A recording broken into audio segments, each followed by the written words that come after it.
প্রিয় দেশবাসী, আসসালামু আলাইকুম। আজকে আমি যে কথাটি বলতে চাচ্ছি সে কথাটি হলো সমাবেশ ভণ্ডুল করে আন্দোলন শেষ হয় না। এ কথাটি বলেছেন বিএনপির স্থায়ী কমিটির সদস্য আমির খসরু মাহমুদ চৌধুরী। তিনি আরও বলেন, 20 থেকে 30 লক্ষ লোকের সমাবেশ ভণ্ডুল করে কোনো আন্দোলন শেষ হয় না। বাংলাদেশের মানুষ চলমান আন্দোলন মাধ্যমে তা প্রমাণ করেছে।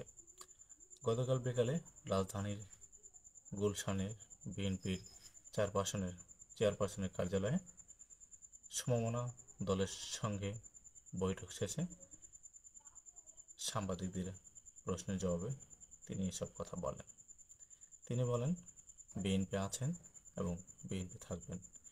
বিএনপি একটি গণতান্ত্রিক রাজনৈতিক দল এবং গণতন্ত্রের মাধ্যমেই বিএনপি বারবার ক্ষমতায় আসে এবং মানুষের ভোটের অধিকার, ভাতের অধিকার ফিরিয়ে দেন এবং ভবিষ্যতে অনাগত দিনে বিএনপি ক্ষমতায় আসবে বা বাংলাদেশের মানুষ বিএনপিকে ক্ষমতায় আনবে বলে আমার বিশ্বাস।